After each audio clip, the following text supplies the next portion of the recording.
Hi class, for each chapter I will provide a short lecture to go along with your reading and chapter assignments, and I hope each of my lectures will help you learn more about some of the more important topics we're going to cover in Alabama history.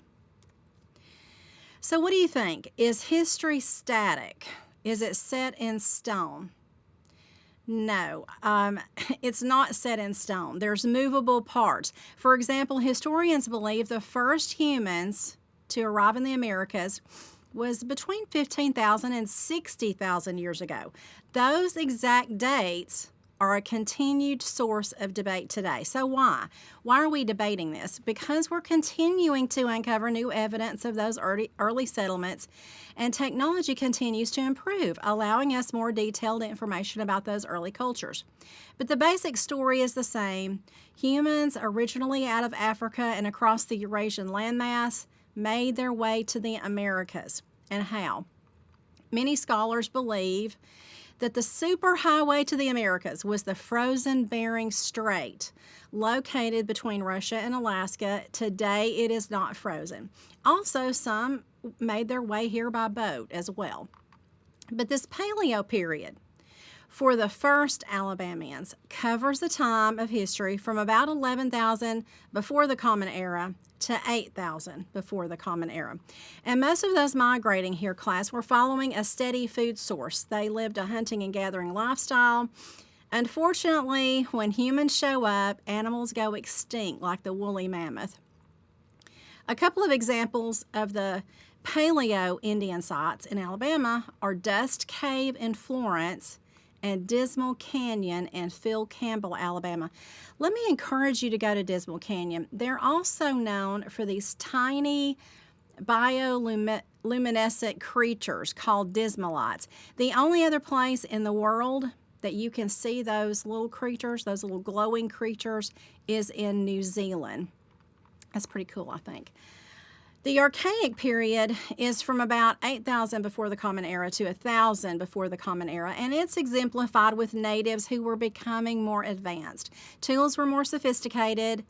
They had smaller points for their arrowheads to be more effective on the smaller game that they caught. Remember, the big animals are all gone. They used soapstone bowls for cooking and storing and really began mastering their environment. All in all, though, the indigenous people of the Americas, both North and South, did not develop as quickly as some parts of the world. But why is that, do you think? There's a lot of reasons, like we didn't have the wheel, but mainly we did not have beasts of burdens here in North America. The exception is in South America, in the Andes mountain range near Peru, where they had a little use of wheels, but they had alpacas and llamas.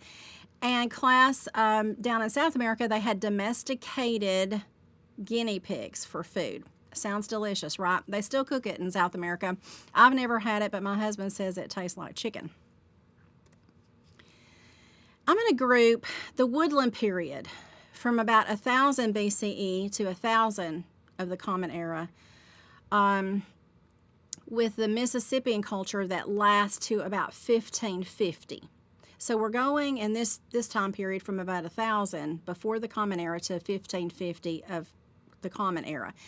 And class, you're going to find that Native American society at that time, the time of European arrival, was extremely diverse. Some scholars call the tribes east of the Mississippi the woodland Indians, but there's many subgroups as well. In general terms, these Native Americans were hunters and gatherers, but also became sedentary, using a slash and burn agricultural technique. And their primary food were the three sisters. And what are the three sisters? Maize, or corn, beans, and squash. Pottery was also a standard part of their life. They advanced techniques for pottery making, for storage, and for cooking. They could make cloth too. And during this time, began using bows and arrows. Each native group had its own political system, religious beliefs, languages, And most did follow an animistic form of religion, yet many natives believe in a higher single creator and had a creation story that they felt, but they felt spiritual power was held by animals, plants, wind, water. They didn't think of themselves as a single unified people. They were not very loyal to neighboring groups because Indian identity centered on an immediate social group, a tribe, a village, a chiefdom, or a confederacy. Typically, in this area, they lived in small one-roomed houses with roofs, possibly made of palmetto branches, which was a native plant to Alabama, and they might or might not move seasonally. They also raised and smoked tobacco, a native crop, and they played games like a game called Chunky. Now, in South America, I wanted to point out they had ball games with hard rubber balls, and sometimes they played these games to the death, sort of like Alabama and Auburn football. Gender roles were very well defined in early Native American tribes. Women were held in high esteem, and society followed a matrilineal society. When you mated or chose your partner, you lived with your wife's mother's tribe. Later, European invaders felt women were not treated properly since they worked in the fields, hunted, gathered, and fought as warriors. The largest settlements in North America of people during this time were the mound builders. The largest grouping of these people was found in Cahokia, which is near present-day St. Louis, and they peaked about 1,200 with over 10,000 inhabitants. But class, Alabama has the number 2 site of mound builders in the Mississippian culture period, and it is in Moundville, Alabama, located near Tuscaloosa. And you know, Tuscaloosa is a Native American name too, by the way. I really hope some of you have been to Moundville. If not, it would be a great day trip for some of you to take. There are several mound building sites there and a museum. There's actually several mound building sites in Alabama, from the Mobile Bay all the way up to the Tennessee rivers. There's one in Florence. And these mounds, class, were typically used for burial sites for leaders, but over time also used for some ceremonial use too. The mystery about these natives, this Mississippian culture, is their apparent decline in the later part of this period. Moundville primarily was abandoned by 1400, although it continued to be used as a place for surrounding people to bury their dead. Now, I personally think the Oakville Indian Mounds Museum in Danville, Alabama, just past Coleman, Alabama, probably has one of the best Indian artifact collections in our area.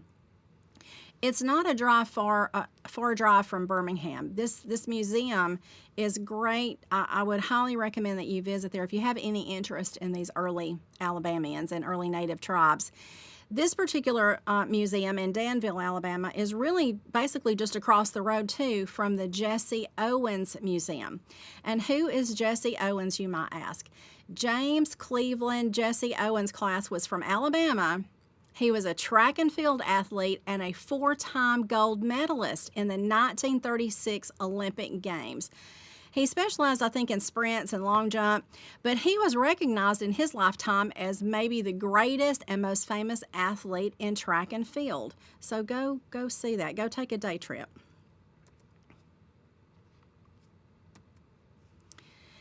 This is one of the mounds at Moundville, and one of the more famous artifacts located. A farmer dug up this disc, and you can see it in their museum. An interesting story, in 1980, 264 of Moundville's pottery vessels and other important artifacts were stolen, class. This was considered one of the largest antiquity heists in the country. I did not know this until recently. An appraisal of those stolen items when they were stolen in 1980 showed a worth of $1 million. Officials now say those same artifacts that were stolen in 1980 are worth about $3 million. Now, I just read recently, in the last few weeks, that they have recovered 3 of the items that were stolen, and they're very hopeful that they're going to find more. So I thought you'd find that interesting. In order to understand the New World here in North America, class, we need to know a little bit about why Europeans looked westward. Why did Europeans come to the Americas?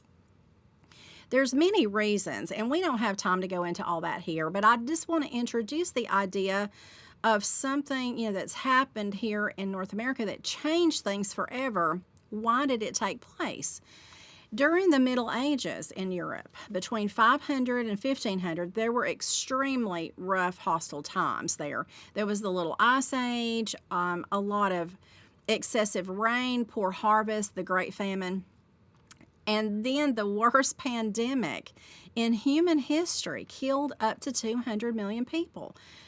The Catholic Church existed in Europe and controlled most aspects of daily life and much of the political realm as well. From birth to death, the church controlled you. And there was a rise of new young rulers and kings and queens trying to gain fame and fortune. And all of this rebuilding in Europe after the Black Death really leads to an age of exploration for Europe. Now, I'm sure you know at least part of the story of Christopher Columbus, the first European, who landed in the Caribbean in 1492 in his attempt to reach a closer route to Asia. And like Spanish conquistadors who follow him and many other European explorers, Columbus encounters many indigenous people, leading to devastating results for them. There's a lot of controversy surrounding Columbus's interactions with the people that he named Indians. And this controversy comes from his use of violence and slavery, forced conversion of Native people to Christianity, and unfortunately, an unintended consequence as the introduction of disease. Now, sadly, those who followed Columbus will continue the same path. So the reality of Europeans in the Americas leads to a cataclysmic event of monumental proportions.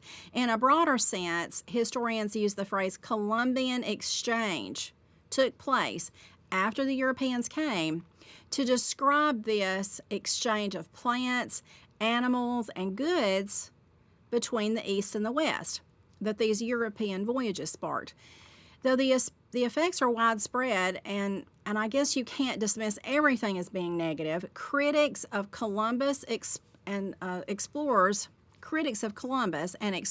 like De Soto, that we're going to talk about, and others, have asserted that the worst aspects of this exchange really added up to biological warfare. Now, De Soto was the first European really to arrive in our area by 1540. And like in the Alabama, what we would call Alabama today, and like other Spanish conquerors before him, like Cortez and Pizarro, his modus operandi would be to kidnap the leader of any tribe he encountered of native Indians and hold them hostage until his demands were met for food, interpreters, women, gold, etc. He had about 600 to 700 Spanish soldiers with him, class, and they raped, pillaged, plundered, and murdered their way across what is today Florida, Georgia, Tennessee, Alabama, Mississippi. Now, in October of 1540, he had an encounter with Chief Tuscaloosa that you're going to read about in the chapter, and he ended up in one of the biggest battles he ever fought. Read all about that in the chapter. It's great. And also, one of your first writing assignments, your first reflection writing assignment, is going to be about De Soto's travels in Alabama and what happened here. And I'm going to look forward to reading about your research and your writing about those events next week. I also want to point out one other interesting thing about De Soto. You can either thank him for it or you can be upset with him, and that is pigs. He brought 13 pigs with him, class, when he came to our area. And by the time he died a few years later, I think he died in 1543, those 13 pigs had turned into a conservative estimate of at least 700 pigs. Native Americans loved them.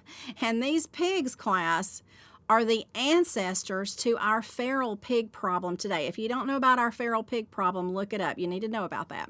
So please let me know if you have any questions or concerns after you work through this first week of material in Alabama history. As usual, class, keep in touch.